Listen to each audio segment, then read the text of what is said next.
Au moment où nous nous apprêtons à tirer les rideaux sur la deuxième édition de notre semaine des activités minières de l'Afrique de l'Ouest, le premier mot qui me vient à l'esprit, c'est merci. Je voudrais donc dire merci au Royaume du Maroc, pays invité d'honneur, qui, j'allais dire, a rempli son contrat. Des assises comme la semaine des activités minières de l'Afrique de l'Ouest sont un salon, donc n'ont pas vocation à prendre des décisions. Il s'agit de conclusions consensuelles qui ont été retenues et parmi ces conclusions, nous avons retenu qu'il y a un certain nombre de problématiques qui sont essentielles pour la meilleure insertion du secteur minier dans nos économies des pays africains. Alors, une des premières conclusions concerne la question de la formation. Dans nos différents pays, nous avons constaté qu'il y a effectivement un déficit en termes de formation et d'employabilité, et donc qu'il est utile que nous puissions nous investir massivement dans ces questions de formation pour réunir une masse critique de compétences qui permettent que les différentes composantes, aussi bien publiques que privées, puissent trouver matière donc à travailler. La deuxième conclusion, c'est la question essentielle de la fourniture locale des biens et services miniers.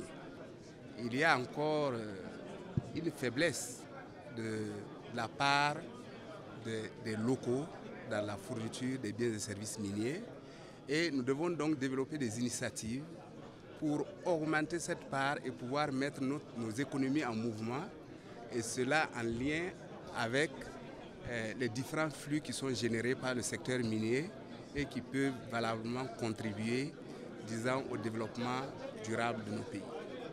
Nous sommes également parvenus à la conclusion qu'il sera certainement utile, au-delà, disons, de la question des emplois, puisque ces mines ne peuvent pas, dans tous les cas, absorber les besoins d'emploi autour des mines, qu'il faut peut-être développer des initiatives pour financer des activités génératrices de revenus et donc promouvoir l'auto-emploi.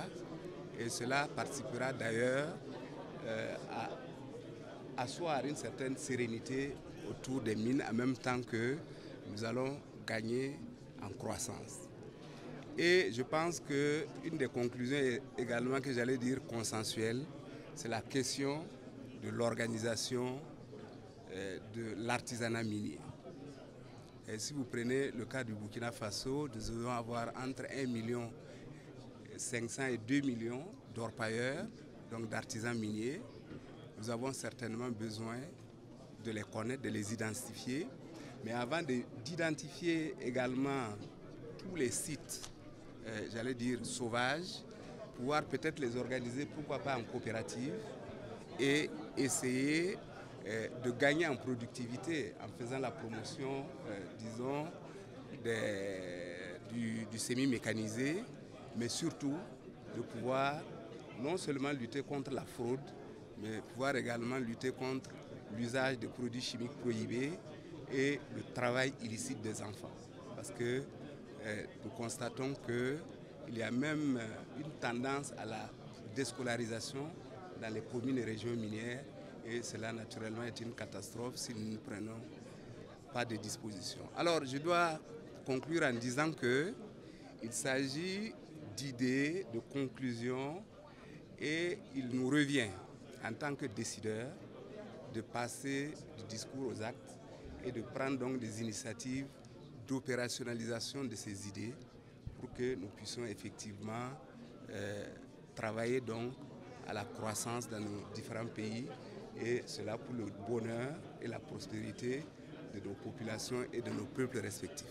Que je déclare close la deuxième édition de la Semaine des activités minières de l'Afrique de l'Ouest Samao 2017.